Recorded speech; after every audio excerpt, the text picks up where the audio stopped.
On today's episode of Into Your Head number 653 for Wednesday, OCD TV chefs, reinventing the clock, renting time versus selling it, why dogs steal, medicinal pies, the problem with Nike, eating without dining, gravity versus levity, learning from Adam Carolla's dad, defining inanimate, making animal tales interesting, and lots more.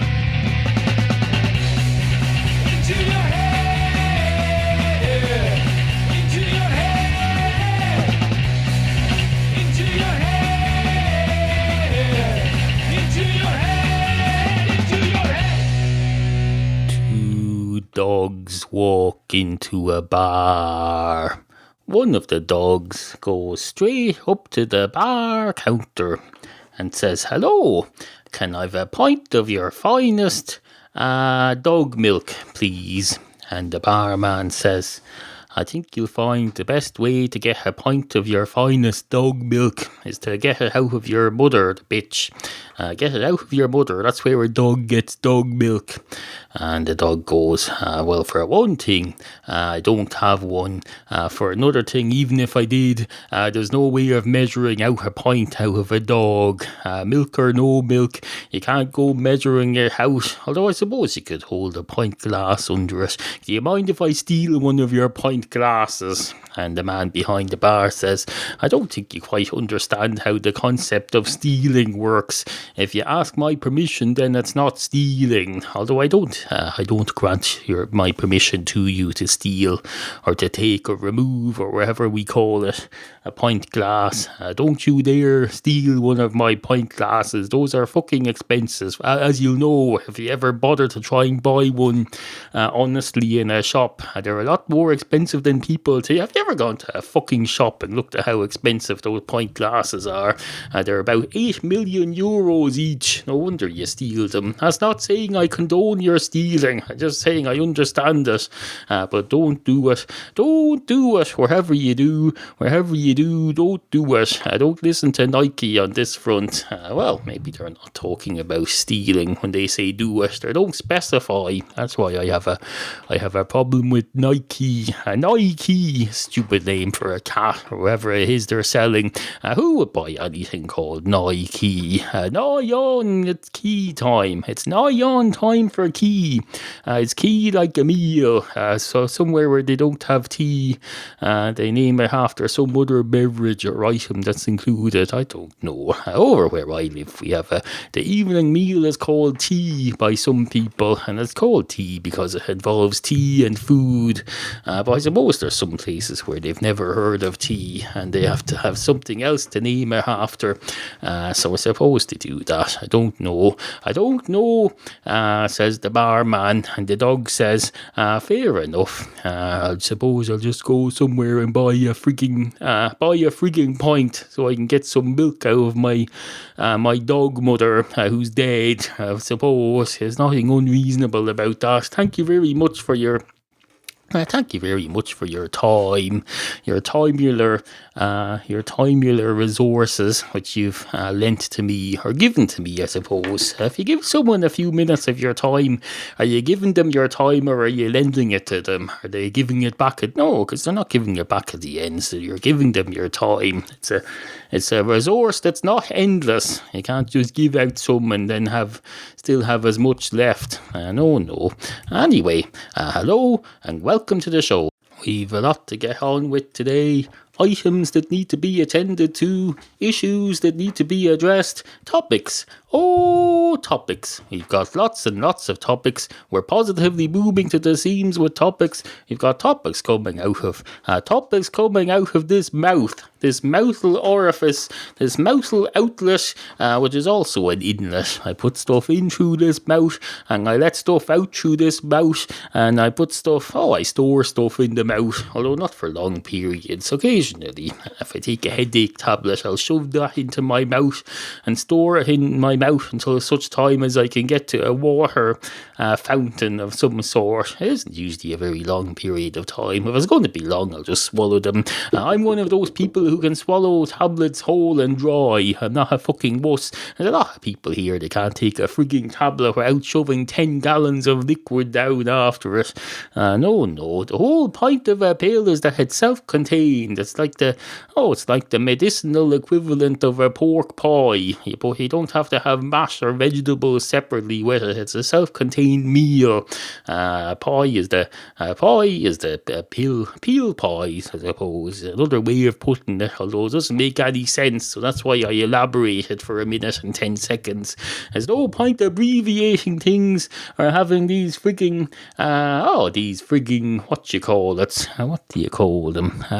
call them? Bullet points, I suppose. But that thing that they call when they give you a short phrase to quote on the news. That's called a something. It's called a something. I'll remember it in due course. Tony Blair used to be accused of it a lot. It's not what you're thinking. It's soundbite. That's what they call it. Soundbite. A bite of sound that you chomp down on and then it's all gone. It's like one of those little sliders that they sell in Eddie Rockets now. Little miniature burgers. You shove one into your mouth and then it's gone. You have to have another one. You think, Christ, that wasn't much of a burger. I understand why it's so cheap now and why they give me more than one and why I have to have chicken tenders and chips with it. Absolutely fucking ridiculous. You slide it down your gullet and then it's just gone. You might as well just get them to open a door in your torso and put it in there and not enjoy it at all. That's what the world's coming to. Everything's express this, express that, express the other, express yourself in syllables of one syllable or less, 144 characters or less, no more. Anyway, hello. Have I said hello yet? I think I have, so I won't say it again. I won't say hello again. Because you don't want to be repetitious on these things, or people will come down on you like a ton of bricks. They'll say, that's just a repeat. He's repeating the same greeting over and over again. He's being over-friendly. That's what it is. He's being over-friendly towards his listeners who feel they know him because they've stuck with him through 6.5 years, and he has the nerve to say hello more than once. Who the fuck does he think he is? Anyway, I can feel a sore throat coming on, so we better get on with this. Get this episode done and dusted and allow enough time between this episode and the time the next one is due out for me to recover without taking any sick leave, because I don't want to take sick leave again.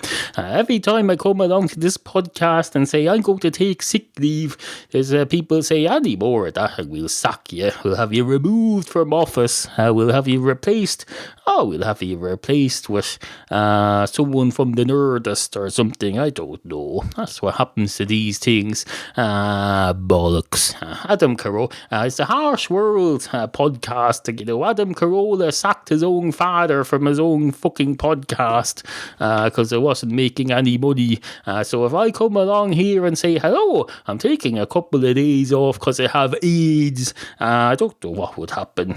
People will come along, have a takeover. They'd say, that fella's not using that website, we're going to turn it into porn. We're going to say, someone's already taking over matchstickcats.com. I let it go for a mere 5 years or so, and then I go and try and get it back, and someone else owns it. Fucking cunts, and they've just renewed it for another year. So if you're looking for matchstickcats.com, look for intoyourhead.com instead. Anyway, where was I? I was over here complaining about my sore throat that's arriving. Throatular soreness. Throatular. Ache. An ache of the throatularness. It's like an earache, except it's in your throat, and hopefully there's no wax down there. Although quite recently I did get a wax earplug stuck down my throat. It was quite uncomfortable. It made me vomit, and then I was stuck there for some time. Then eventually it went down. It went down into the pit of my stomach, like everything else does eventually. That's where everything ends up, the pit of your stomach. It's the one thing you can be sure of in this life. It all ends up in the pit of your stomach, the pit of your stomach, the pit of your stomach.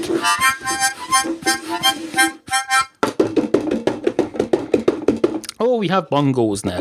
Here we go. We have the Into Your Head bongos. I premiered them on the recent extra recording over on the extras and reruns feed, intoyourhead.com/extras, and you'll be hearing more of them in due course. Suffice to say, oh, it all happens down in the pit of your stomach, pit of your stomach, pit of your stomach. It all goes on in the pit of your stomach. Pit, pit, pit. I have to practice these a bit. Pit of your stomach. What, are you supposed to bang on them, or are you supposed to stop them? Are you supposed to bang on the sides of them like this, or do you turn them upside down? Oh, they're hollow. There's a... you can put stuff inside these if you want, although you're probably not supposed to. Anyway, bongos. Napoleon plays the bongo. Listen to the radio. Don't you remember? We built this city. We built this city on rock and roll. Rock and roll. Rock and roll. Now, I know what you're thinking there.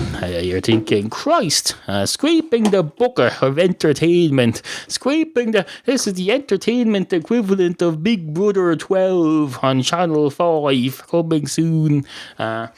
Well, you'd be largely right about that. As I say, sore throat, total soreness, and my nose is starting now. I can see it. I can feel it now. Any minute now, it'll be rolling down onto their microphone. If you don't mind, I'm going to interrupt myself there, or fade myself out. I'm not going to bother telling myself that I'm interrupting myself. I'm going to let my former self just fade out there and not even tell him, so his feelings won't be hurt. Although I'd be hurt, I can tell you, if the me of the future came along right now and faded this out, I can tell you it'll be a fucking outrage. It's my show just as much as it is his, and I'm sure the me of the past feels the same way, but he's none the wiser. He's stuck in the past there. He doesn't know I'm fading him out, and what he doesn't know won't hurt him. Sticks and stones may break my bones, but only if I know about them. If I don't know about them, if they're over in some parallel universe or they're in the future, that doesn't bother me at all. Doesn't bother me. Why would it? Why would it bother me? Well, I wouldn't, exactly. That's my point. It wouldn't bother me, and it shouldn't bother you either. Although you're listening in the future, so there's a good chance that you know about any incidents that are happening to the me of the past in the future. If the me of the future does anything to this present me, make sure you don't get him away with it. Writing and telling me he's a cunt. An absolute cunt. You can reach him at studio@intoyourhead.com. Anyway, monkey nuts. That's what they call them. They call them big, steaming, dolloping, shit-eating, piss-piling, bottle-crushing like this. This is already crushed. Here's one I made earlier. It's crushed already. Just like they do on children's television programs and cookery shows. They say, here's one I made earlier. Haven't I great? I'm ahead of the television schedules. I made this before you could even see it coming. Before you even know you were going to be looking at it, I was making it, because I'm prepared, because I'm a fucking OCD TV chef. That's what I am. An OCD TVC. Is that what it is? That's what the abbreviation is, if you really want to. Although it's not much of an abbreviation. The only thing it abbreviates is turns the chef into a C, which is the same number of syllables. C and chef have the same number of syllables, but chef can contain a lot more information. You have 4 letters in there. You could put some code in there if this was wartime and you were trying to communicate with your allies across the water in secret, you could fit some code in there. But if you narrow it down to just 1 letter, then you're not going to get much in there. Try fitting some information into the letter C, uppercase or lowercase. I don't care which. I can tell you, you won't get very far. The nearest you can get is by saying, oh, this is a code where you read it sideways and it's a lowercase n. If you turn it 90 degrees to the left, or you look at it from behind and turn it 90 degrees to the whatever. Suffice likes to say monkey nuts. That's what they call them. They call them big steaming shit. You don't mind I'm going to interrupt myself there. Don't worry, this isn't the me of the future that I warned you about earlier. This is the me of the present. It's still me. So it's all fair here. I'm not the me of the future. I'm one of me's peers. I'm basically me. It's me interrupting me, so it's fine. It's a peer review. They do this in the science world all the time. If you come up with a new discovery or you experiment on something and you publish your results, you get peer reviewed by your peers. It's absolutely fine. I understand if this was the me of the future and interrupting me, that would be unfair. That would be a more advanced me coming along and digging his oar in and being basically stamping all over me. But no, this is just the me of the present. So you don't need to email me telling me I'm a cunt. So don't mind the me of the past. Oh, the me of the present, I mean, when he says that. That wasn't the me of the past, don't worry. Although I suppose now he is, but that's only because I've been speaking for over a minute now. So this has become the future. But that's hardly my fault. Don't penalise me for the passage of time underneath me. It's like if you stand on a bridge over a river, looking at the river and you say, oh, isn't the river lovely? And then because you're there a couple of minutes, the river moves on and some more water is there and it's different water than is there before. That's not your fault. No more than the passage of time underneath me as I speak is my fault. So give me a fucking break. Anyway, in the interest of being perceived as fair, I'm going to fade me of the past back in now and see if he's got onto anything interesting. It's 3:10 of an afternoon. No, it's not. It's 1:10. It's 13. That's what it is. That's why I thought it was 3:10. It's fucking 24-hour clock playing tricks on my numerical recognition systems. Just call it stuff. Call it stuff. We should have a just consistent clock instead of going round the same time every day. And if tomorrow should be from 24 to 48, and then the next day should be 48 through 72, we should keep going for the whole year. Then we wouldn't need dates. Let's just keep the clock going all the way round and round and round and round and round in a spiral, and we'll have new numbers for every day. Not an original idea there. You didn't think you'd see that today, but no, you did. A spiral clock starts at 0, goes round to 24, then goes out a bit, and you get 24 through 48, and then out a bit more, and it goes up to 72, and it carries on for as many as you can fit into it. If you put your mind to it, you could fit a fair few days in that, I can tell you. Into your head. Do you like this program? Well, it's about time you proved it. Search for Into Your Head in iTunes, leave a 5-star rating, and write a nice review under it. Do it today. It's been 6 years, you know. I'll be checking. I eat podcast listeners for breakfast, you know. Breakfast. Anyway, review the podcast in iTunes. It's important. Hash browns and toast, please. Remember, we value the opinions of you, the humble and ignorant listener. Email studio@intoyourhead.com. Support the podcastual arts at no cost to you. Just click through the Amazon link at intoyourhead.com whenever you go shopping for anything, even if you use Amazon UK or Canada. We'll take your weird foreign money here. We're not proud. Just visit intoyourhead.com and click on the appropriate Amazon banner.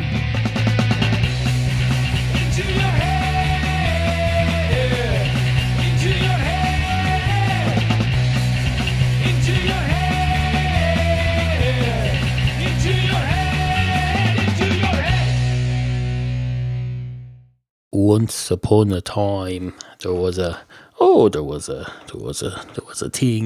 thing flying through space at a great speed. Wasn't that great at the time because there was nothing to compare it to. There was just the whole it, and nothing but the it, or as far as it knew anyway. And it knew very little because it was an inanimate object. Although that's debatable. Who decides what's an inanimate object? If you're an object full of electrons flying around at the speed of light, rotating each other and bumping into each other and reproducing, whatever physics does. You're not an inanimate object. You're very animated. You're as animated as be damned. Animated just means waving your hands about and shouting a bit can be animated. So surely to Christ, a thing with electrons buzzing around in orbit like a little mini universe, that's animated. If that's not animated, then I don't know what is. What's animated? It's a frigging cartoon with a couple of cats chasing their mice. Is that what we call animated now? That's what we're striving for in this world. I don't know. Let's aim a bit higher than that. Let's have electrons buzzing around each other and orbiting each other and having little miniature moons, like in that thing on Men in Black where the cat has the universe in a locket around its neck. I wonder are those expensive, incidentally. Oh, there's a little joke for you. I've used that on Twitter several times. I said, that little universe thing that they put around the cat's neck in Men in Black, is that expensive? Oh, that's hilarious. As hilarious as be damned. I suppose it's less hilarious after the first time you hear it, and you've just heard it for the first time and that's past now, so now it's becoming less hilarious. It's going downhill. The hilarity graph is sloping downhill, gently down to zero, like a dog's tail when it's lying on the ground and it has its tail stretched out behind it, gently sloping down to the ground, although probably not in an artificially straight line, or probably be gently curved, or maybe sharply curved. I don't know. I don't study the geometrics of dogs very much. I'm very sorry. I'm not a dog geometry expert. I don't even have any interest in it. It's hard to become an expert in something in which you've no interest.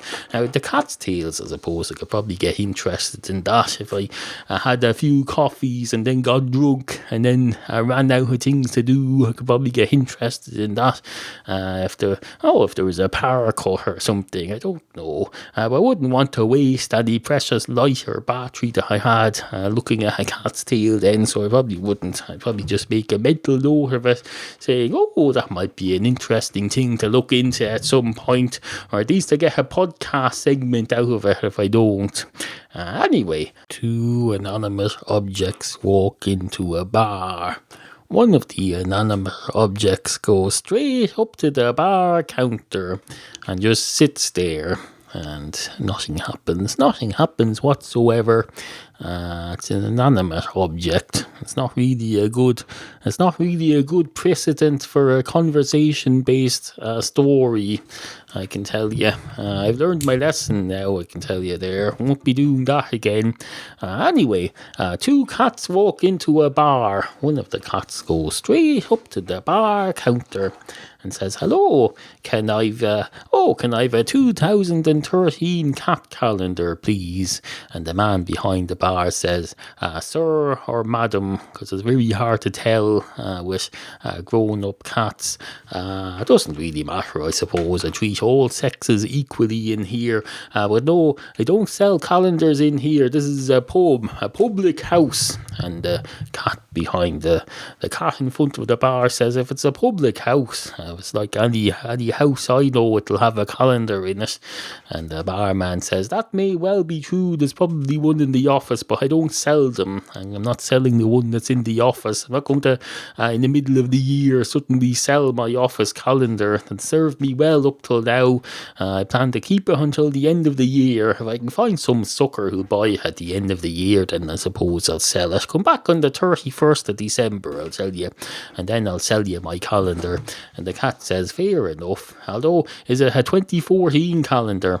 And the man behind the bar says, "It will be by then. By 2014, it'll definitely be in 2014. In fact, come back on the 1st of January just to be sure. It'll definitely be a calendar that's in 2014 then." And the cat says, "Do you think I'm an idiot?" And the man behind the bar says, "I haven't really thought about it. There isn't really an intelligence test for coming into this establishment. We treat all people the same, brainy or non-brainy, cat brainy or human brainy, wherever you are. You're all welcome here. You're all equally welcome as be damned. Couldn't care less what your IQ is or how much general knowledge you have of the world around you. This is a place, like they say on the song and the sitcom Cheers, it's just a place you go where everybody knows your name and the faces are all the same and you're always glad you came. And the cat says, oh, fair enough, what's my name then? And the barman says, I don't know, it's just a song. For fuck's sake, it's a song from a fictional situation. Although, no, it's not. It was a real situation comedy, but it was based around fiction. The premise was fiction. I don't like where we're going with this. I'll play you a tune, though, if that'll make up for it.